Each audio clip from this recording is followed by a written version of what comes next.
Tamagotchi, yeah. Yeah, I used to have one of those too. Man, not me. I had one. They were fun. I had Pogs for some reason back then. You had Pogs in 2002? You had Pogs in like 1998. Yeah, no Pogs in 2002. I forgot what I had in 2002. I think it was just 50 Cent.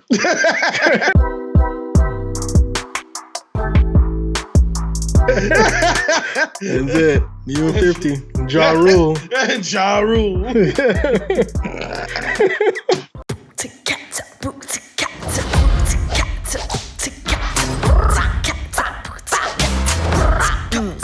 Let's go. It is a coming-of-age story of a 13-year-old girl, Asian Canadian girl. Yeah. And guess what? The time is 2002.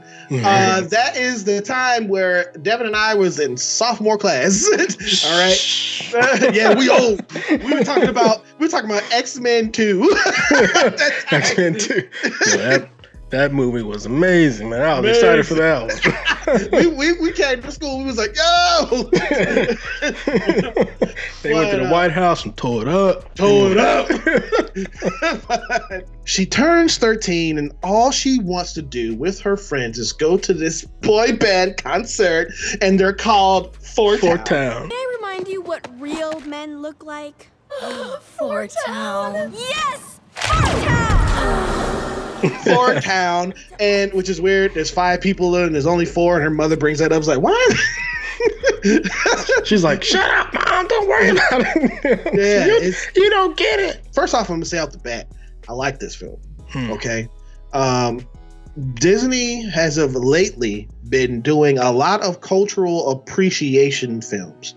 From Encanto to Luca to Soul, all of that. This one is no different because this follows her and her relationship with her mother when they're running this temple that's dedicated to their ancestor. With every female character that's in her family, they have this curse that's on them to where if they get overly emotionalized, whether it's on the good end of the spectrum or the bad end of the spectrum, they turn into this big red panda. And but only after a certain age. And after 13. So, yeah. Right, exactly. And I feel like that's key because it's obviously at least initially, a big metaphor for puberty, right? Yep. So it's like, as soon as you get past this certain part of your life, you will uncontrollably turn into a big red panda, right? And she, a lot of the movie centers around her trying to control her inner panda, trying to keep this big animal inside her body. The one she did not want. Right. So when this film started, I was like, oh no, because I thought Disney was going to fall into that trap where they've got non-white characters turning into animals, right? And I'm like, oh damn. Okay. So she's gonna be a panda this whole movie. Jeez, kind of like Princess and the Frog. Princess and the Frog was a frog the whole time, you know, or Soul, where he was like a soul the whole time, you know. Mm-hmm. So it's like, and then sometimes he was a dog at one scene, or a cat. That's what he was at one scene. So I was like, damn, they're gonna have the non-white character turn into an animal. But it really didn't play out that way. At least that's not how I felt it. Because she turned back to being human a gajillion times in the film. And it was more about, at least it seemed to be initially, about trying to control yourself and control your emotions and try to stay in check. But then the movie raises a good point. Like, what's wrong with expressing yourself? Yeah. What's wrong with you being you? And this seems to be a question that even her mother does not have an answer to. And like there's the kind of the twist in the film is we learn that this is not something that's just happening to her. This is not an isolated incident. This happened to her mother and her mother's mother before her. And her sisters. It kept happening to all her aunties, right? This is just something that just happens. Now, they didn't really talk about it, again, which is where you kind of get this puberty thing going. But this is something that's not isolated to her. And her mother and her mother's mother and her aunties never even considered that maybe they shouldn't hide this part of themselves. They shouldn't push it down and hold on real tight and hope they don't turn into a panda. They shouldn't do this, right? Maybe they could embrace their panda. So I thought that was quite interesting and like a really interesting take on this story. Also, I couldn't help but notice that this was yet another Disney film without an antagonist.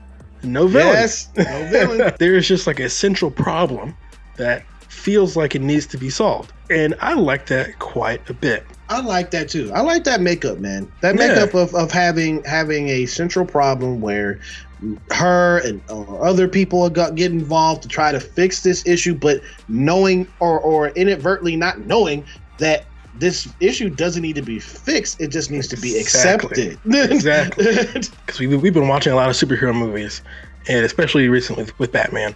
And, you know, superheroes, I've said it a million times, they're like the whole concept of the superhero film is like inherently conservative, right? Superheroes want to hold down the fort, keep the status quo, keep it right there. And anybody that tries to disrupt the status quo is viewed as a villain, even if they're technically correct, like Riddler was technically correct, and the Batman, Killmonger, technically correct, and Black Panther. Yep. But since we don't have a villain, you have your main character kind of weighing both sides here and coming up with the solution that's best for her. Slight spoilers. She decides not to hold on to the status quo, not to try and get rid of her panda, but maybe try to embrace it. And I like that quite a lot. And I thought that was a really smart way to kind of break up the kind of like monotony of like this conservative superhero thing and do something different. And not have it come off as villainous. You know what I'm saying? Like, I like that quite a bit. So this movie was really, really surprising. And it was smart. This is a really smart movie. Way smarter than the last film we just reviewed. Now, it's very difficult to compare this to the Adam Project because, the Adam in comparison, the Adam Project is brain dead. Yeah, exactly. But there is a certain film that came out in the '80s that reminds me of this film, Teen Wolf. Teen Wolf. Oh, okay, I can see that. Totally. Okay. Totally. Because Michael J. Fox's character in Teen Wolf, at the age of 16, he would turn into a wolf, just like every man in their family would, and he did not want to accept it. He was like, but he ended up learning to embrace that about him. One of the characters, there's one of her best friends said, "Are you a wolf?" She's like, "No." So you're a werewolf. That's true. She did. Are you a werewolf? No. What? He's a red panda. Sick. You're so fluffy. You're so fluffy. And also, comparing this to the Adam Project, the Adam Project, you could tell, was aimed very squarely at like little boys, right? Where Turning Red, while there are moments where it talks about, having your period and things like that, which is something that obviously only women could do or girls can do. But other than that was like the teeniest, smallest bit of this film. The rest of this film is about like going through puberty, dealing with your parents, dealing with a family legacy or tradition, or maybe even like a family baggage. You know what I'm saying? Ooh, yeah. So like I feel like these kind of things are like super universal, and I felt way more attached to this film than I did to the Adam Project. And this film also feels personal. Right, I don't know because I don't know the writer or director, but this feels like she was writing and talking about herself. You know what I mean? Yeah. I don't know, they call it like an X factor. There's like an electricity, an energy from when you're talking about something that you're passionate about that you can just feel, and I could really feel that in Turning Red. Yeah, Domi Shi, that is the director, and she co-wrote this, and it was also co-wrote by like two or three other women. So the direction that they definitely wanted to go to, and you can tell that it was written by women who knows the feelings of being a preteen or a teenager back then in the 2000s, because the way they were gushing over the store town, or even the store clerk. Yeah, and the store clerk whose name was Devin. Huh? Devin. Yeah, his name was Devin. Or Devon. Because it's spelled differently. Close enough. And of course, her mother would embarrass her. Oh, her mother is extremely strict, played by Sandra Oh. Love Sandra Oh. One of the cool things I liked was, at first you're like, because the movie takes place from little girl's point of view, and you're like, you're looking at her mom, and you're like, why would her mom do this? Why is she embarrassing her? And then of course, to the max. But then of course we meet the grandmother, and you're like, oh, I see how her mom came this way. You know what I mean? And then that's what I'm talking about, like kind of an emotion or family baggage, I suppose, or family trauma. I don't know a better way to put it. Where all the mothers, they have the best intention, right? They're not trying to hurt anybody, right? This was just like our main character's mom. She's trying to help, right? But sometimes there's just a disconnect between mothers and daughters, or fathers and sons, or just parents and their kids. There's just a disconnect, and sometimes that disconnect can come off as hurtful. And I really liked that. That's actually a really deep concept that a lot of movies don't really go into, or at least they struggle with it. Yeah, her mother comes to this school secretly trying to hide and trying to get her mother and trying to get her daughter's attention outside of the daggone window, and she has pads. Oh my gosh. What? Oh my god. Are you doing? Let me tell you something, Tyrone. My dad did similar things. He would hide. He thought he was like a secret agent. He'd be at our high school hiding. I would see him over there. I'm like, I remember, I have a distinct memory of being in elementary school, riding the bus, and I'm like, yeah, riding the bus the first time. Back in the day, it was cool to be in the back of the bus, so I'd be in the back of the bus, and I'm like, yeah, riding the back of the bus like a cool kid. I look back there, it's my dad's car. I'm like, oh my God, he's following the bus. It was terrible. Yeah. But as an adult, you're like, this is a father worried about his child. You know what I mean? Yeah. So he's not trying to be hurtful, but my God, it's so embarrassing. And, so we felt her in that moment. I felt her on a spiritual level. That type of anxiety caused her to panda out, and she got the heck out of there. I thought it was hilarious what she did in the bathroom to that one chick. Oh, yeah.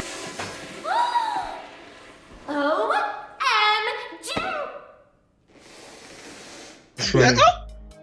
That's funny. Yeah. She was like, I'm not gonna eat.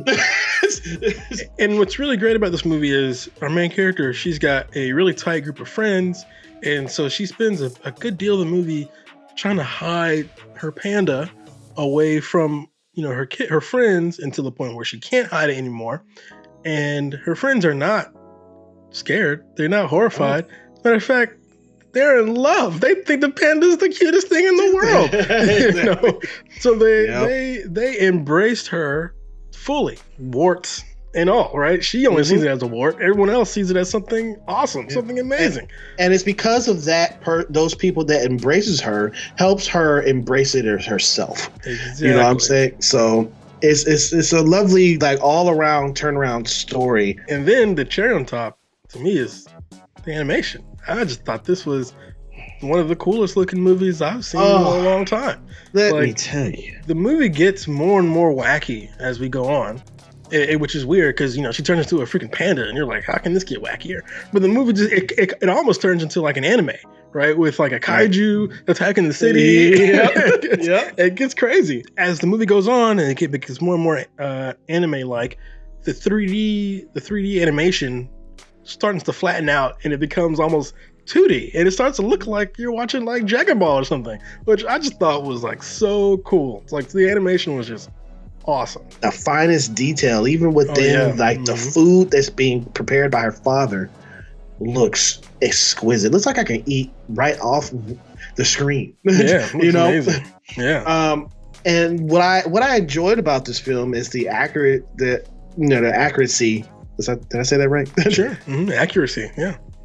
Good. Accuracy of the time. Because Devin and I remember 2002 so vividly. It was 20 years ago, but it was when it comes to the boy bands, to the Tamagotchi she was wearing, to the bomb. Exactly. They would say that a lot in the film, the bomb. Yeah. Good times, man, all around for this film. I do feel like, though, we would be remiss not to talk about the thing that everybody's talking about with this film. Yeah, let's go ahead, do it. There is a controversy. I think this is mostly just stemmed from a single reviewer who saw this movie and had like choice words about it. But the reviewer said that I had to say it because the reviewer was a white guy, and he said that he had a hard time relating to the film because he felt like it was too specific. It was a woman or girl who was Asian and Canadian, and she came from a Chinese background, and like he just had the hardest time relating, which to me blew my mind. I'm like, to me, I feel like this movie felt so universal. Yeah. But it does show that, and we talk about this all the time, how trained you kind of are to expect a certain thing in a film, right? Most people expect white American values in every film. And when it's not there, some people have a hard time relating. And as a black person where you don't really see yourself on film all the time, and I have to relate to people who don't look like me or sound like me constantly.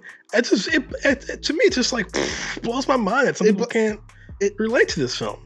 It blows my mind to the fact that it's like, so you're saying that basically, sir, to the reviewer, that you were born in a test tube, and you grew up in a bubble inside the house by yourself. You was homeschooled by your parents and probably some other things because you didn't experience being a preteen or teen, loving your favorite artists or hanging out with your friends or being pressured by your parents to be someone that you're not. Is that what you're saying?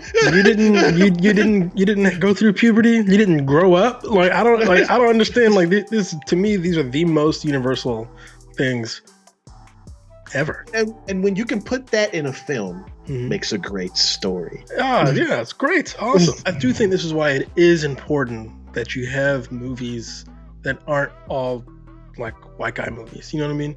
Like white guy movies have their place. I love Batman. That's the whitest white guy movie you can get, right? I love that thing. If it ain't Superman, boy. Exactly. How do you get whiter than a rich white guy beating up poor people on the street?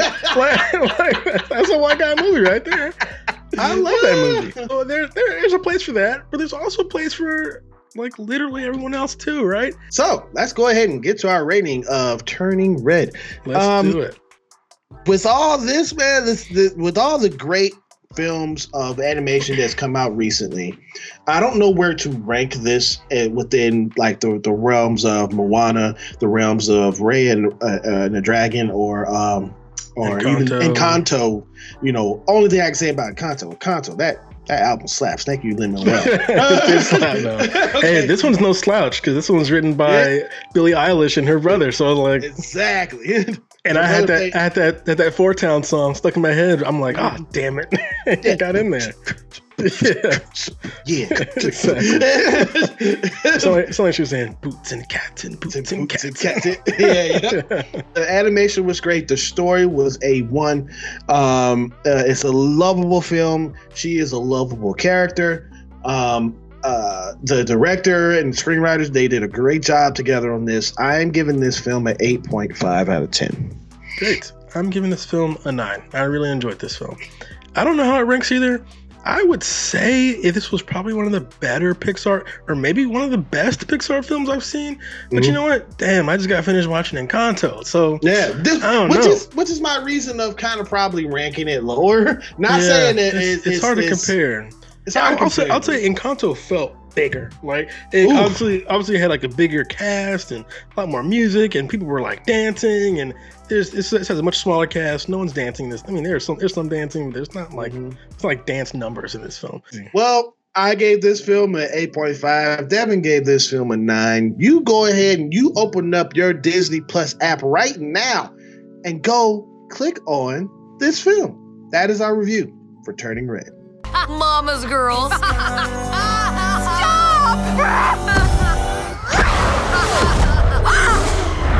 It's gonna be me. I'd like to thank you for clicking on this video. Thank you. You're awesome. All right.